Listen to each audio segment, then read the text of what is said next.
Ok, j'ai un peu exagéré avec mon histoire de concombre, mais bref, on y reviendra, c'est quand même intéressant.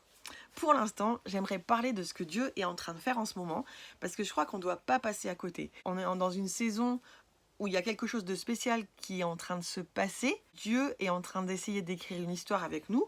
Je crois aussi que le diable essaye de voir s'il peut écrire son histoire à lui. Et du coup, c'est hyper important pour nous de comprendre ce que Dieu veut faire et puis de pouvoir nous y accrocher. Et c'est le but de cette vidéo. Et la première chose que j'aimerais dire, c'est que oui, il y a un complot.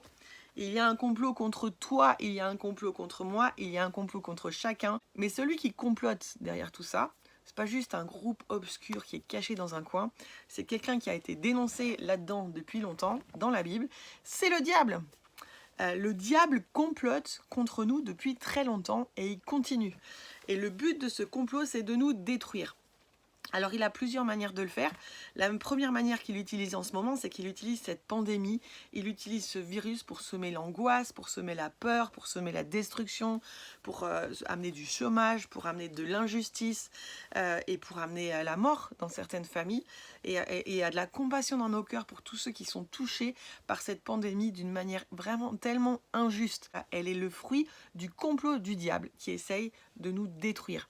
Comme il a essayé de détruire le peuple d'Israël en l'emmenant en esclavage en Égypte. Et cette pandémie, elle est une forme d'esclavage parce qu'on ne peut pas s'en sortir par nous-mêmes en fait. On est coincé là-dedans et on est juste dans l'attente du moment où le Seigneur va nous délivrer. Mais on a besoin de trouver refuge dans sa main. Mais ce complot, il va plus loin que ça en fait. Dans la Bible, il y a une autre maladie dont il est parlé qui s'appelle la lèpre. Et on parle beaucoup de la lèpre, surtout dans l'Ancien Testament. Mais dans l'Ancien comme dans le Nouveau Testament, la lèpre, elle parle d'une autre réalité qui s'appelle le péché. Et le péché, c'est quoi? C'est franchir la ligne de ce que Dieu nous autorise à faire ou pas. Pas parce qu'il veut nous contrôler, mais parce qu'il veut nous protéger. Et à chaque fois qu'on entre dans un domaine de péché, qu'on franchit la ligne, finalement, on rentre dans des mauvaises habitudes, on fait des mauvais choix, on a des mauvaises paroles qui viennent détruire notre vie. Le péché, c'est comme un accord que tu passes avec le diable, de l'autoriser à venir dans ta vie et à t'offrir une sorte de satisfaction que tu reçois du péché, en échange du fait que tu l'autorises à prendre contrôle sur un domaine de ta vie. Du coup, c'est quelque chose de terrible, le péché. Et ça, c'est le principal complot du diable contre nous, c'est de nous entraîner à franchir la ligne. Alors Dieu a une solution à ça qui s'appelle la repentance. Que dans ce temps de pandémie, il nous arrête et il a amené beaucoup de remises en question dans notre cœur, de dire mais finalement, est-ce qu'on vit ce qu'on a vraiment envie de vivre et est-ce qu'on vit ce qu'on est vraiment appelé à vivre? Alors peut-être que jusqu'à présent tu t'es pas posé toutes ces questions, mais j'aimerais qu'on se les pose ensemble. Qu'est-ce que Dieu essaye de faire? C'est quoi l'histoire que Dieu essaie d'écrire au travers de tout ça? Et si on est arrêté par cette maladie, ça veut dire qu'il y a quelque chose dans ce monde qui tourne pas rond et puis qu'il faut remettre en cause à la fois de manière globale, mais aussi dans ma vie à moi.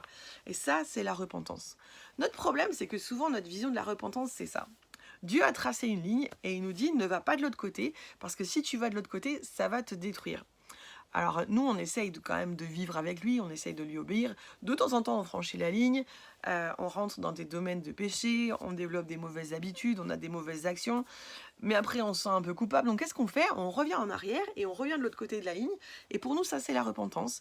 On s'installe de nouveau du bon côté de la ligne et on demande pardon au Seigneur. Et puis on attend la prochaine fois où on va pouvoir retraverser.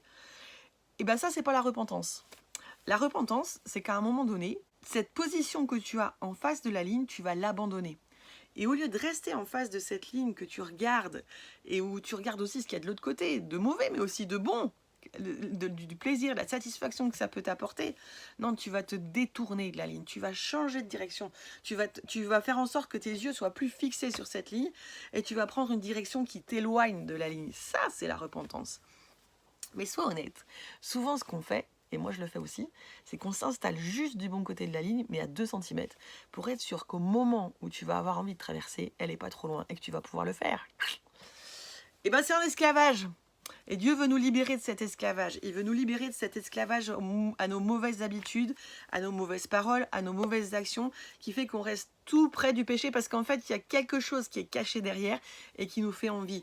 Et ce temps, c'est un temps pour remettre ça en question, c'est un temps pour être radical. Je veux écrire avec Dieu l'histoire qu'il est en train d'écrire. J'ai pas du tout envie que l'ennemi puisse un jour se présenter devant Dieu et dire « Ah, mais Elvire, elle était d'accord avec moi. La preuve, c'est qu'elle a suivi ce que je lui proposais. » Et quand on pêche, on fait ça en fait. On suit ce que le diable nous propose. Je veux rentrer dans une vraie repentance qui fait que tout ce qui est un esclavage au péché en moi, je l'abandonne et où je m'éloigne le plus loin possible de cette ligne et je m'en détourne pour ne plus la voir. Voilà la vraie repentance à laquelle on est appelé. Et la manière dont Dieu l'a représenté avec le peuple d'Israël, c'est qu'il lui fait quitter l'Égypte. L'Égypte, ça représente l'esclavage. Tout ce que vit le peuple en Égypte de choses dures et difficiles, ça représente ce qui se passe quand on accepte de faire des accords avec le diable dans notre vie. Et ce que Dieu fait, c'est qu'il nous fait sortir. Il nous enlève d'Égypte pour nous amener dans sa terre promise. Et c'est la chose que Dieu essaye de faire en ce moment. Donc on va résister ensemble au complot de l'ennemi contre nous et on va accepter de rentrer dans de la repentance. Après, il y a cette histoire que Dieu veut écrire avec nous. Et celle-là, elle va s'écrire avec nous et avec lui alors qu'on accepte de nous recentrer sur lui et de le suivre dans des choses dont on n'a pas l'habitude. Qu'est-ce que Dieu fait quand il sort le peuple d'Israël de l'Égypte? Il l'amène dans le désert. En fait, Dieu voulait amener directement le peuple d'Israël en terre promise. Ça prenait une dizaine de jours et c'était réglé. Mais Dieu s'est rendu compte qu'ils n'étaient pas prêts pour la terre promise. Ils n'étaient pas prêts pour cette nouvelle vie que Dieu voulait leur donner. Alors Dieu va les ramener dans le désert, pas pour les punir. Répète avec moi, pas pour les punir. Dieu ne fait pas ça pour les punir, il fait ça parce qu'ils ne sont pas prêts. Et donc il les ramène dans le désert, et dans le désert, il va les entraîner à le connaître, à vivre avec lui, et à se caler sur sa manière de voir et sa manière de faire. Et c'est pas un entraînement facile, mais la manière dont le peuple d'Israël va accepter l'entraînement, et la manière dont nous, on va accepter cet entraînement, conditionne notre capacité par la suite à rentrer dans la terre promise et dans l'héritage que Dieu a pour nous. Alors dans ce temps, en fait, on est dans un temps où Dieu nous entraîne. Si tu as déjà fait un entraînement quel qu'il soit, que ce soit pour du sport ou de la musique, tu as vu qu'il y a des moments où c'est facile et des moments où c'est difficile. Bravo! Il y a des moments où tu en as envie et il y a des moments où tu n'en as pas envie. Eh ben, c'est l'entraînement. Mais si tu veux être un jour un champion aux Jeux Olympiques, eh ben, il va falloir t'entraîner et t'entraîner beaucoup et t'entraîner régulièrement. Et il va falloir persévérer. Si tu veux juste être victorieux dans une petite compétition dans ta commune, tu peux te permettre de t'entraîner une fois toutes les 3 semaines. Mais si ton but, c'est les Jeux Olympiques, il va falloir que ton entraînement monte de niveau. Et dans ce temps, je crois que Dieu nous invite à ça.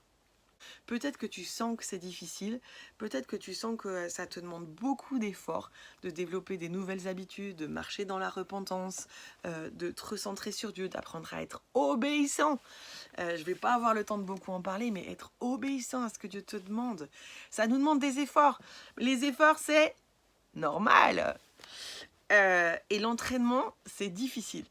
Mais la manière dont tu vas accueillir cet entraînement détermine aussi les capacités que Dieu va développer dans ta vie. Dans cette saison, Dieu t'invite à un entraînement fort. Alors, il va faire des choses vraiment surprenantes. Il va t'amener devant des choses impossibles où tu ne peux pas faire par toi-même pour que tu apprennes à compter sur lui.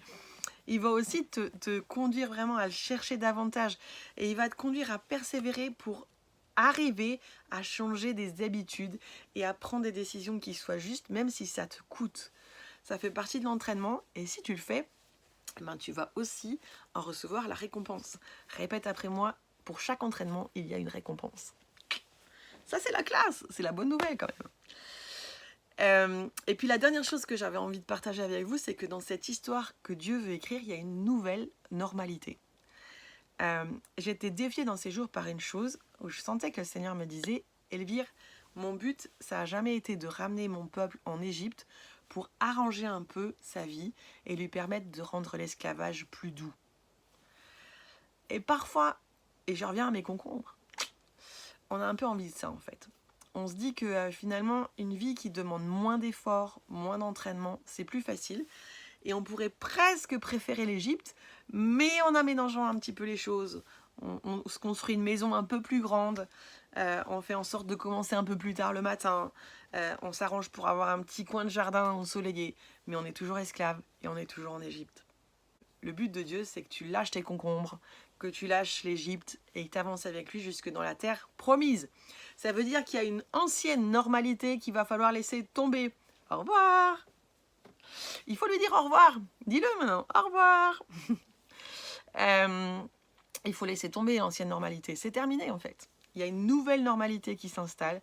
Il y a une nouvelle normalité dans laquelle Dieu t'a amené, dans laquelle tu auras grandi, dans laquelle ta responsabilité aura augmenté et dans laquelle ton expérience de Dieu aura augmenté.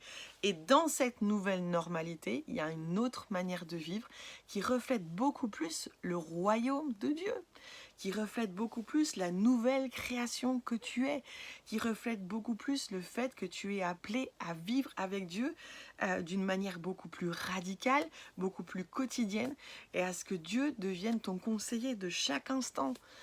Cette nouvelle vie, cette nouvelle normalité, c'est aussi une nouvelle normalité dans laquelle Dieu va ouvrir de nouvelles opportunités. Ça veut dire que tout d'un coup, il va y avoir des occasions qui vont se présenter à toi de faire des choses que tu n'avais jamais faites et pour lesquelles Dieu va t'équiper et pour lesquelles Dieu t'envoie.